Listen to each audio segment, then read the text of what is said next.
My grandfather was from the Czech Republic, Rudolf Joseph Korda. To see how and where I'm from, we have, I would say, more freedom. It is scary. It is scary. The day we see that we're not welcome anymore, that's the day we leave. And my children is my purpose of life. It's my children, my family.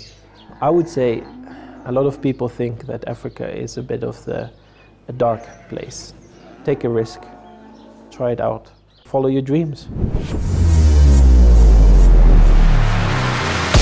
Ten zážitek bude silný. Takovouhle lekci jsem ještě nikdy nedostal.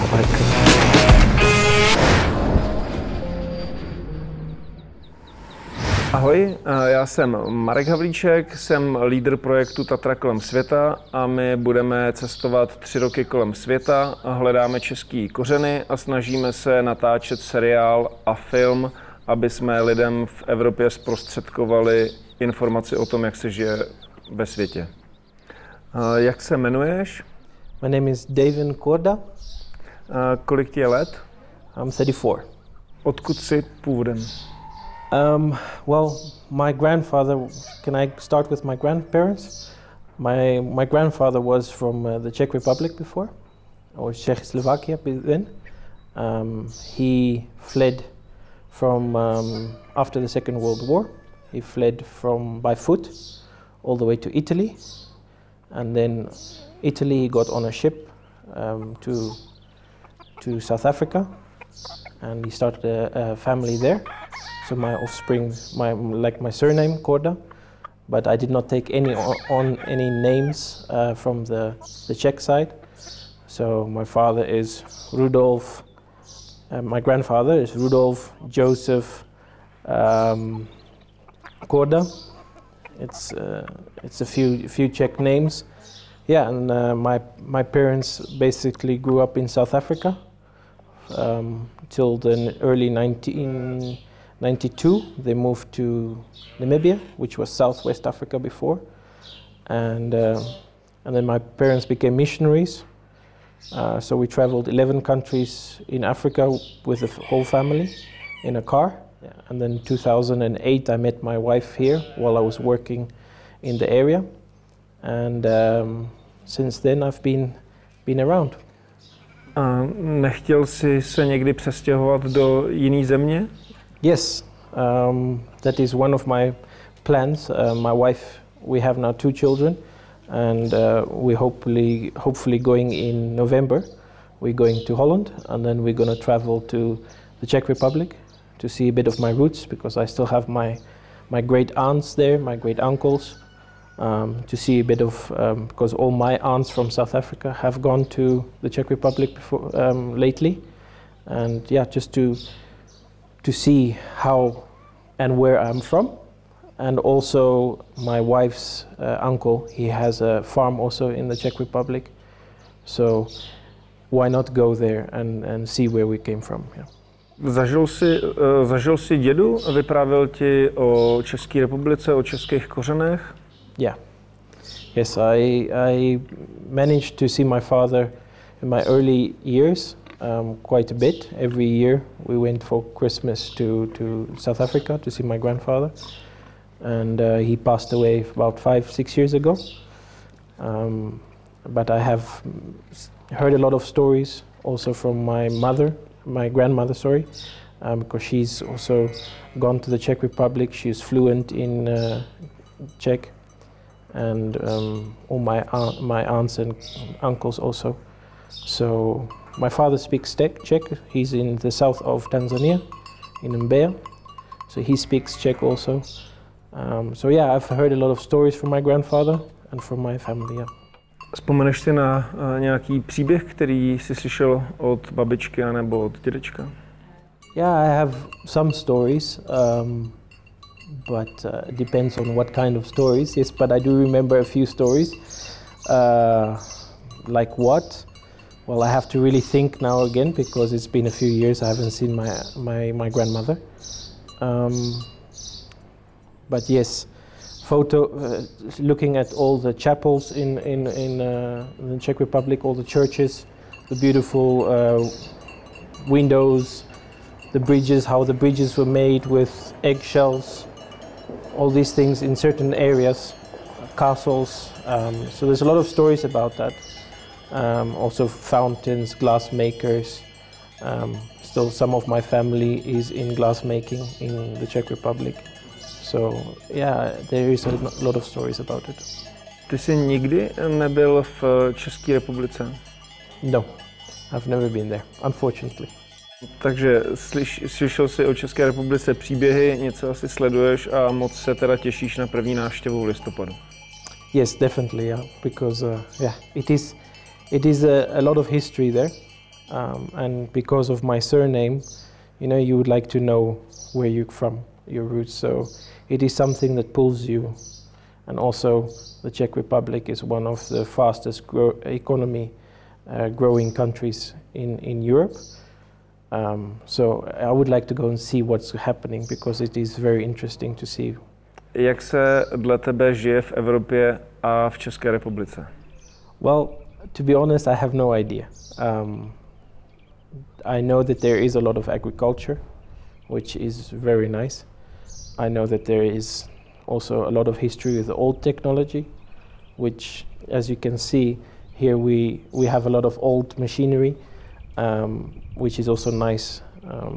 The new machinery is also nice to have, but that is a drive that pulls me also to look at old history and old technology. And before the world wars, if I hear the stories from my grandfather, that the technology was quite far, and it would be nice to go and see what. So I don't know much about it, but at least I know that it's good with agriculture, farming. Yeah. Můj kamarád má taky farmu a má tam mnoho traktorů z roku 68, tak až tam budeš, klidně mi napiš nebo zavolej a zprostředkuju ti exkurzi na malý farmě, která má hodně starý stroje. Arrangements. That would be very nice, yeah. That would be very nice.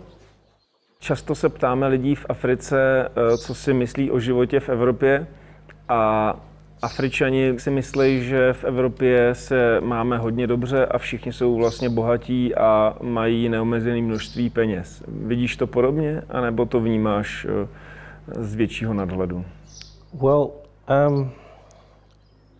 a lot of African people that grew up in Africa, they think about that, but they haven't also heard the history of Europe.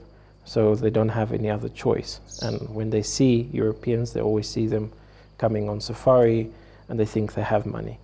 But for me, I've been a few times to Europe, to Holland and to Canada, and the world is the same. It's just different challenges in every world, every country.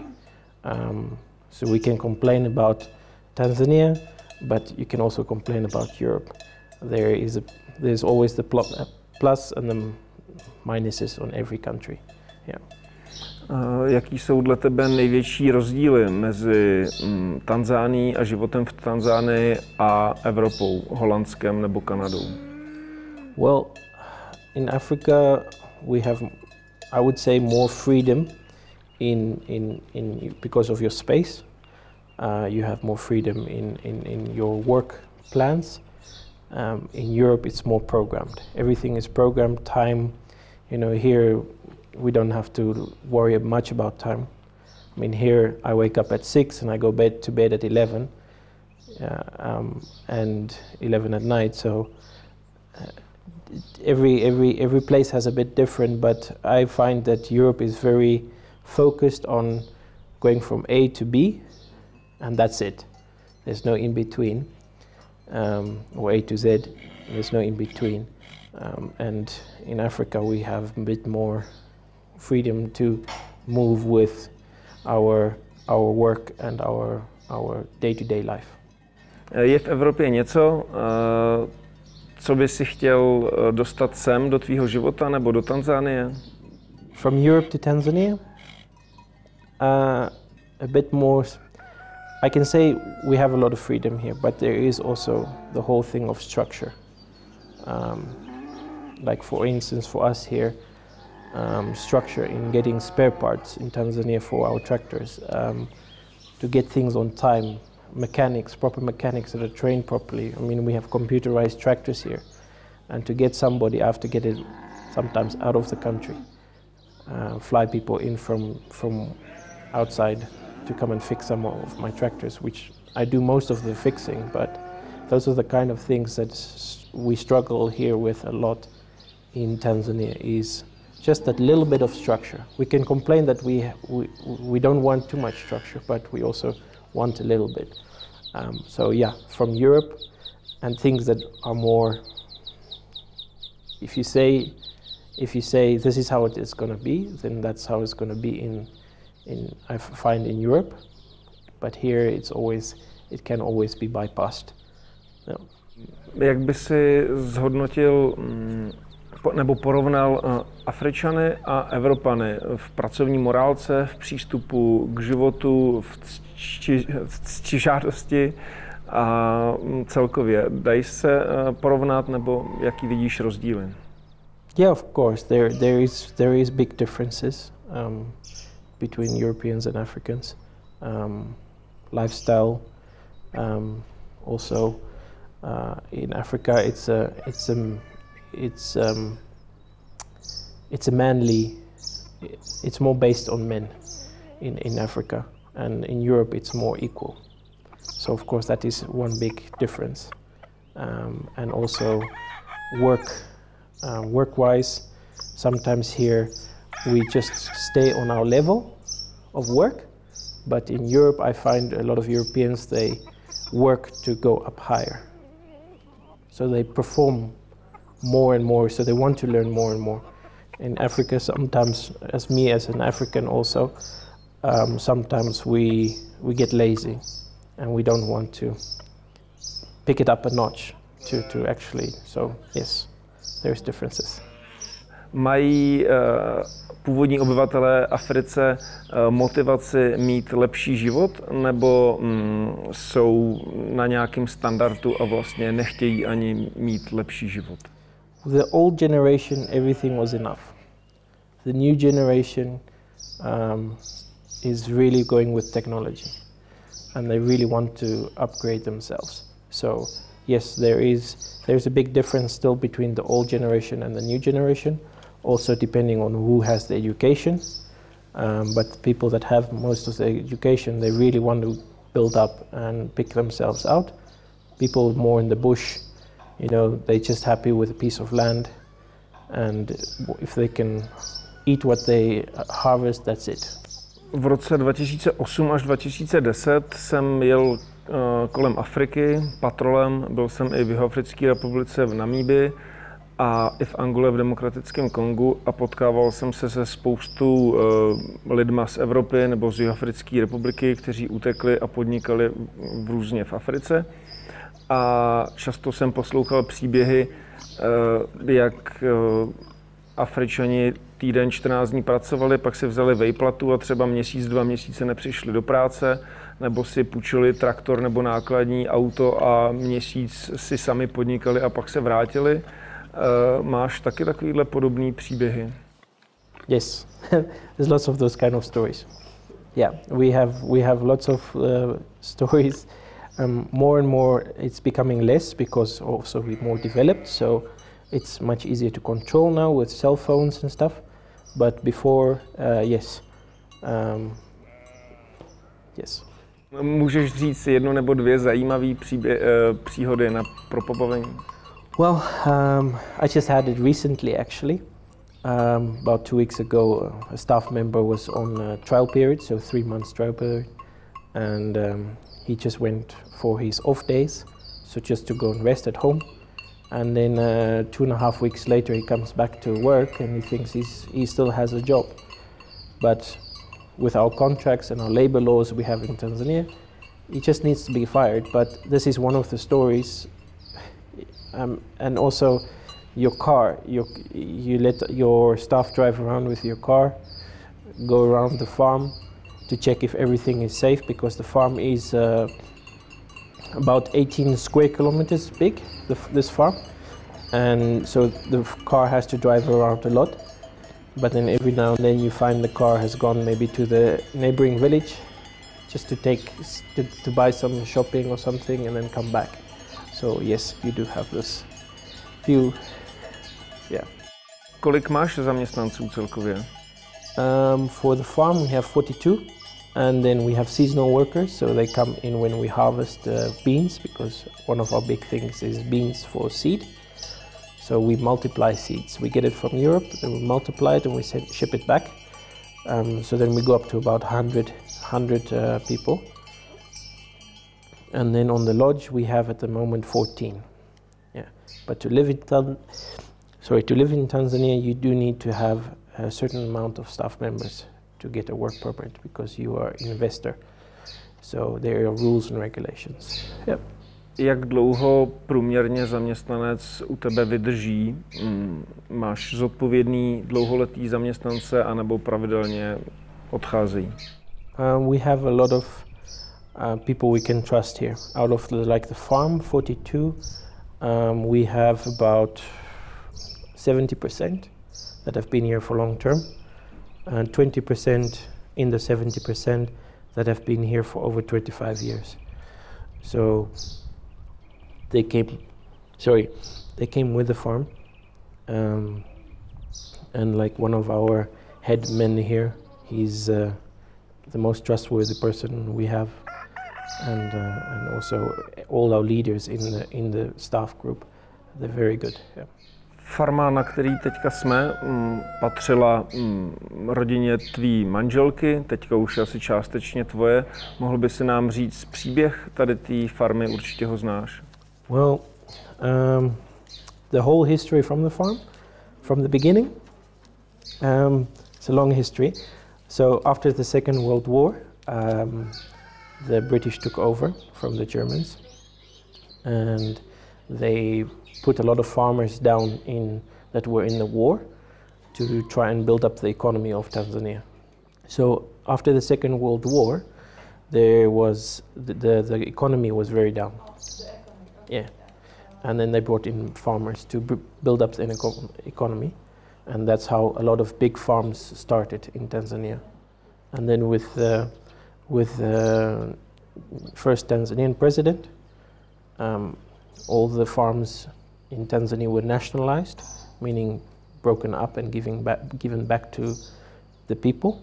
If the farms were not performing very well, or just some other farms that were too big, they were given back to the country.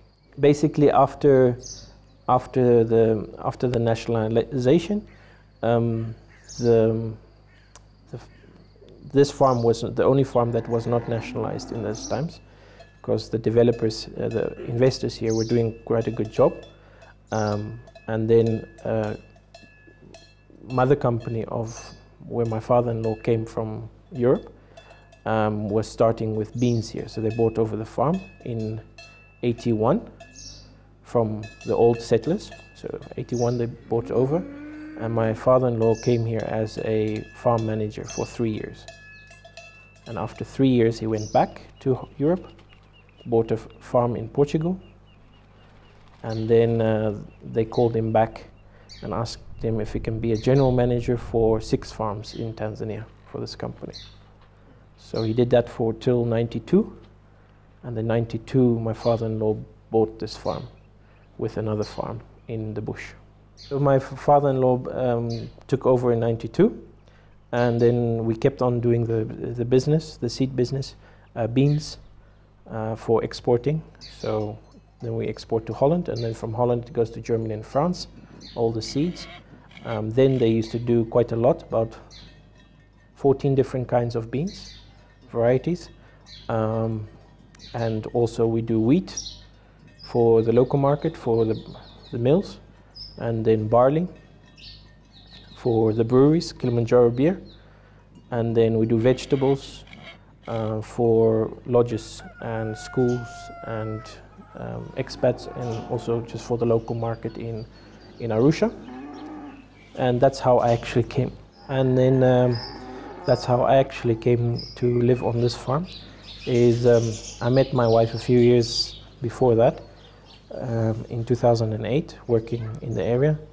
And then I was looking for another job, and my mother-in-law was looking for somebody to to work as to work in the vegetable business as a quality control manager. So I came to work with my mother-in-law for 4 years, and then I got married to my wife. And then in 2014 January we started up a lodge. So we took over all the old buildings and try and put it back into a lodge, or not back, but try and make a lodge out of it.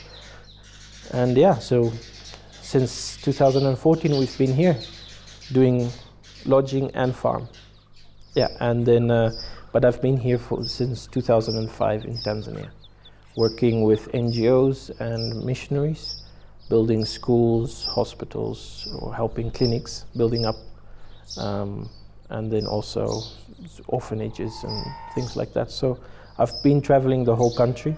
I've seen the whole country because of working with NGOs, and yeah, it's further than that. It's fantastic to be here. It's a beautiful place, lots of freedom, lots of space, and yeah, it gives you the opportunity also to travel because there is so much freedom. You can always put a manager down here, and you can always travel, like going to the Czech Republic, hopefully in November. Založili jste loď jenom z ekonomických důvodů, anebo jste založili loď kvůli tomu, aby sem přijížděli lidi a vy jste se vlastně měli nějaký sociální kontakt s cestovateli, s lidmi a s nějakou určitou komunitou? Yeah, the good question is, as you know, I'm from Namibia. Big open spaces, very quiet. And coming here, I loved farming. I mean, I was working with a lot of the cattle and stuff here. But my wife studied hospitality in Holland and in South Africa. So she did her master's in hospitality, and that was her dream. So we got married, and then my parents-in-law gave my wife a certificate after the wedding for a wedding present to start up a lodge. So I was pulled into it a little bit. And of course it took me about 2 years to get used to talking to people. Because before I did not talk to people. I liked just to work. And now I have to start talking to people. So it took me 2 years. It's a very difficult job to be talking to a guest. You need to study it. But it's okay. It's good. It was nothing to do with economy.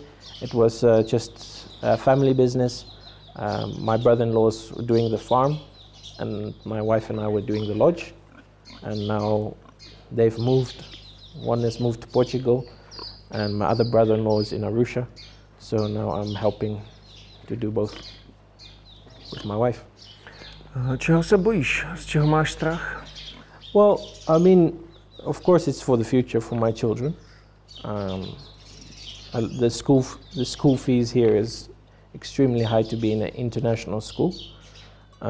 So yeah, my fear is that I might have to move one day to Europe for my children's schooling.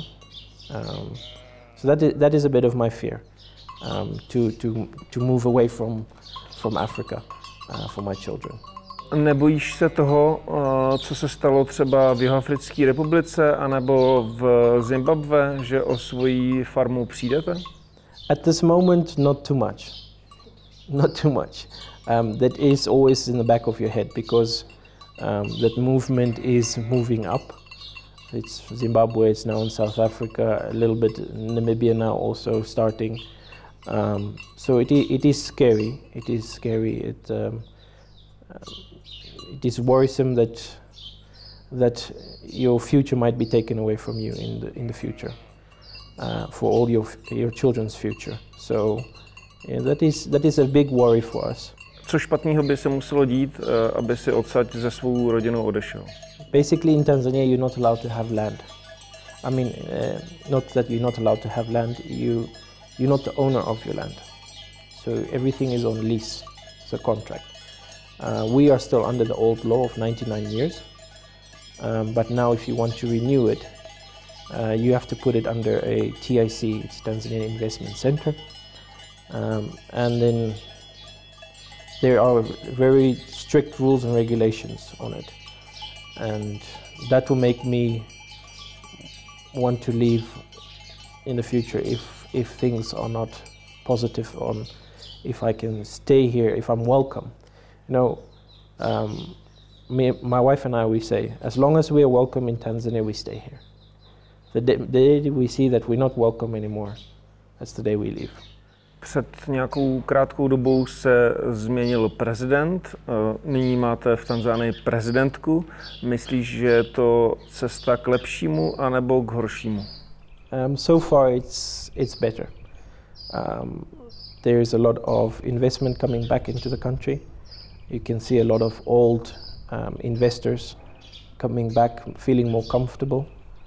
And I find that the structure, because she also studied in Europe, our president, she understands a bit more the business in general, the whole world's business, and I think it's very positive at the moment. Velká část populace v Tanzánii jsou muslimové. Jak se Tanzánci koukají na to, že prezidentka je žena? It's very difficult. I think for everybody it was very difficult to accept that there's a woman being a president.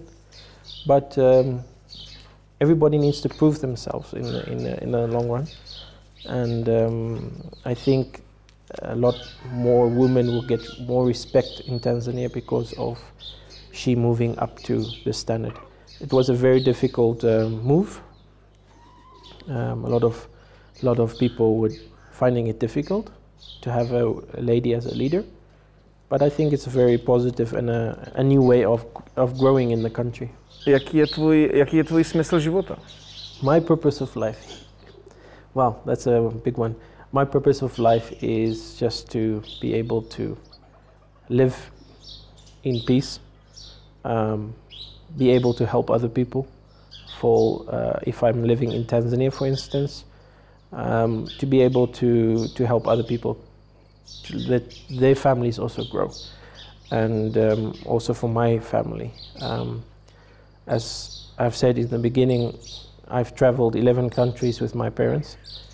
We did a lot of homeschooling, and it was very positive for us as kids, but I prefer not to send my children to homeschooling, and that is my purpose, to bring up my children in growing up here.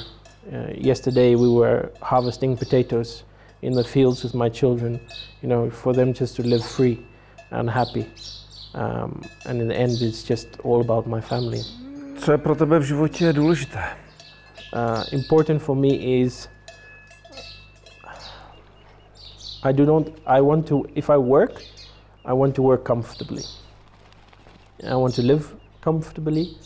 I don't need to have a lot, but I just want to be able to live comfortably. And my children is my purpose of life. Is my children, my family, is to bring them up in a comfortable life. I've seen traveling in countries how difficult other people live, and as long as I can work and provide for my family, and my wife provides for our family, then that's okay with me. V co věříš? I'm a Christian. I've been brought up in a Christian family with my parents, and I believe it, and yeah, that's my belief. Máš nějakou další osobní víru, která není v kontrastu nebo v rozporu s křesťanstvím? Yes, I do have my own beliefs. I believe you should not try, and it's one of my things. My role model in what I'm doing here is not pushing my belief or my ways on other people. I like to show people. So that's why I like to have construction background, plumbing, electricity, mechanics. I like to do those things to also be able to show. and that is for me in the whole in life, also in Christianity, is you should not be the one pushing down your beliefs on other people, but actually being able to show people what it is all about. And in work ethic, in living ethics, everything is about showing. Kdyby k tobě teďka sestoupil Bůh a řekl, že ti splní jakýkoliv 3 přání, jaký by to byly 3 přání? Oh, well, that's a difficult one.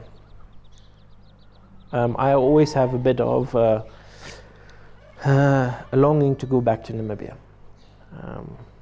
So if I can have, I don't need to live there, but if I have a piece of land there, home is home. I was born there, raised there.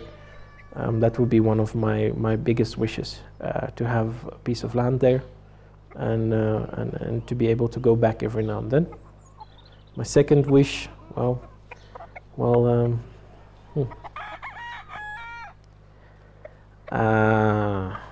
it will be more just to be able to live here peacefully.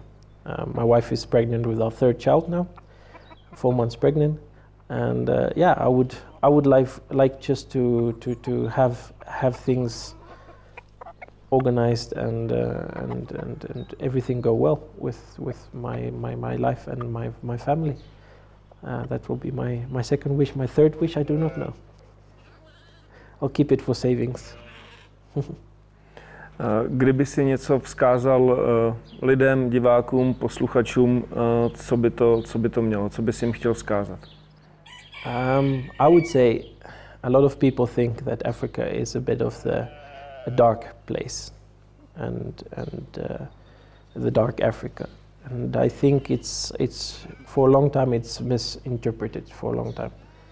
I think people need to come and see it personally, and experience also, and experience the freedom here. Europe, you also have your freedom, but it's a total different freedom. For now with the COVID times, I mean, everybody's been locked up and we're sitting here nicely, walking around. The farm was totally on lockdown, but yeah, there's always space, and I would say take a risk, try it out. You don't necessarily have to come to Simba Farm Lodge, but you can also just go and travel around the country. There's a lot to see, a lot in Africa to see, yeah, I mean, follow your dreams. That's what I was saying. Děkuji ti za hodně inspirativní povídání. Hodně jsi mě otevřel v mnoha věcech oči a přeju ti šťastný život a ať se ti všechny sny splnějí. You're very welcome, and thank you guys for actually taking some time. In the beginning I was a bit maybe no, but of course you have to get used to being filmed and everything, but you're more than welcome, and yeah, I hope everything is helping. Thank you.